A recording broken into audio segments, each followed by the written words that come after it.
ದುರ್ಗಸಿಂಹನ ಕರ್ನಾಟಕ ಪಂಚತಂತ್ರದಲ್ಲಿ ಬರುವ ಸಿಂಹ ಮತ್ತು ಎತ್ತಿನ ಕಥೆಯು ಅತ್ಯಂತ ಪ್ರಸಿದ್ಧವಾದುದು. ಇದು ಪಂಚತಂತ್ರದ 5 ತಂತ್ರಗಳಲ್ಲಿ ಮೊದಲನೆಯದಾದ ಮಿತ್ರಭೇದ ಎಂಬ ಭಾಗಕ್ಕೆ ಸೇರಿದೆ. ಇದರ ಸಾರಾಂಶ ಮತ್ತು ಹಂತಹಂತವಾಗಿ ನಡೆಯುವ ಘಟನೆಗಳು ಇಲ್ಲಿವೆ. 1. ಸಂಜೀವಕ ಮತ್ತು ವರ್ಧಮಾನಕ. ವರ್ಧಮಾನಕ ಎಂಬ ವ್ಯಾಪಾರಿಯು ತನ್ನ 2 ಎತ್ತುಗಳಾದ ಸಂಜೀವಕ ಮತ್ತು ನಂದಕಗಳನ್ನು ಕಟ್ಟಿಕೊಂಡು ವ್ಯಾಪಾರಕ್ಕೆ ಹೊರಡುತ್ತಾನೆ. ದಾರಿಯಲ್ಲಿ ಸಂಜೀವಕ ಎಂಬ ಎತ್ತು ಕಾಲು ಜಾರಿ ಬಿದ್ದು ಏಳಲಾಗದೆ ಸುಸ್ತಾಗುತ್ತದೆ. ವ್ಯಾಪಾರಿಯು ಅದನ್ನು ಅಲ್ಲೇ ಬಿಟ್ಟು ಮುಂದೆ ಸಾಗುತ್ತಾನೆ. ಆದರೆ ಸ್ವಲ್ಪ ಸಮಯದ ನಂತರ ಚೇತರಿಸಿಕೊಂಡ ಸಂಜೀವಕವು ಯಮುನಾ ನದಿಯ ತೀರದ ಸಮೃದ್ಧವಾದ ಹುಲ್ಲನ್ನು ತಿಂದು ಅತ್ಯಂತ ಬಲಿಷ್ಠವಾಗಿ ಬೆಳೆಯುತ್ತದೆ. 2. ಸಿಂಹದ ಭೇಟಿ. ಪಿಂಗಳಕ. ಆ ಕಾಡಿನ ರಾಜನಾದ ಪಿಂಗಳಕ ಎಂಬ ಸಿಂಹವು ಒಮ್ಮೆ ನೀರು ಕುಡಿಯಲು ನದಿಯ ಹತ್ತಿರ ಬಂದಾಗ ಸಂಜೀವಕ ಎತ್ತಿನ ಭೀಕರವಾದ ಗರ್ಜನೆಯನ್ನು ಕೇಳುತ್ತದೆ. ಈ ಹಿಂದೆ ಇಂತಹ ಶಬ್ದವನ್ನು ಕೇಳಿರದ ಸಿಂಹವು ಹೆದರಿ ತನ್ನ ಗುಹೆಗೆ ಮರಳುತ್ತದೆ. 3. ಕರಟಕ ಮತ್ತು ದಮನಕರ ಪ್ರವೇಶ.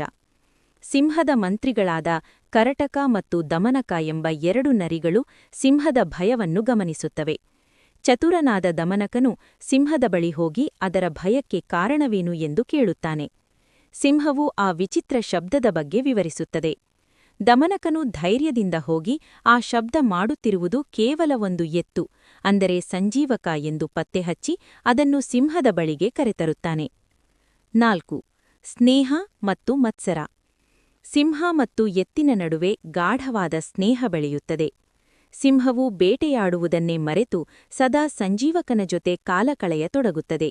ಇದರಿಂದ ಮಾಂಸದ ಪಾಲಿಲ್ಲದೆ ಹಸಿದ ನರಿಗಳಿಗೆ, ಅಂದರೆ ವಿಶೇಷವಾಗಿ ದಮನಕನಿಗೆ ಮತ್ಸರ ಉಂಟಾಗುತ್ತದೆ.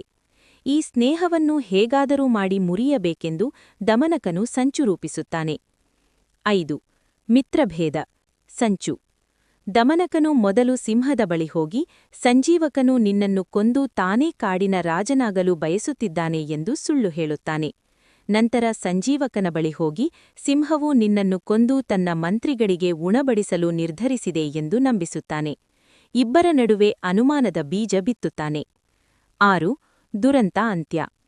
ದಮನಕನ ಮಾತನ್ನು ನಂಬಿದ ಸಿಂಹ ಮತ್ತು ಎತ್ತು ಪರಸ್ಪರ ಎದುರಾದಾಗ ಒಬ್ಬರನ್ನೊಬ್ಬರು ಶತ್ರುಗಳಂತೆ ನೋಡುತ್ತಾರೆ. ಭಯ ಮತ್ತು ಕೋಪದಿಂದ ಇಬ್ಬರ ನಡುವೆ ಭೀಕರ ಕಾಳಗ ನಡೆಯುತ್ತದೆ. ಅಂತಿಮವಾಗಿ ಬಲಿಷ್ಠವಾದ ಸಿಂಹವು ಸಂಜೀವಕನನ್ನು ಕೊಲ್ಲುತ್ತದೆ. ತನ್ನ ಆತ್ಮೀಯ ಗೆಳೆಯನನ್ನು ಕಳೆದುಕೊಂಡ ಸಿಂಹವು ನಂತರ ವ್ಯಥೆಪಡುತ್ತದೆ. ಕಥೆಯ ನೀತಿ. ದುಷ್ಟರ ಅಥವಾ ಚಾಡಿ ಹೇಳುವವರ ಮಾತು ಕೇಳಿದರೆ ಎಂತಹ ಗಾಢವಾದ ಸ್ನೇಹವೂ ಮುರಿದು ಹೋಗುತ್ತದೆ. ದುರ್ಗಸಿಂಹನು ಈ ಕಥೆಯ ಮೂಲಕ ರಾಜಕೀಯ ತಂತ್ರಗಾರಿಕೆ, ಚಾಡಿ ಮಾತುಗಳ ಪರಿಣಾಮ ಮತ್ತು ವಿವೇಚನೆಯಿಲ್ಲದ ನಿರ್ಧಾರಗಳು ಹೇಗೆ ವಿನಾಶಕ್ಕೆ ಕಾರಣವಾಗುತ್ತವೆ ಎಂಬುದನ್ನು ಮನೋಜ್ಞವಾಗಿ ಚಿತ್ರಿಸಿದ್ದಾನೆ.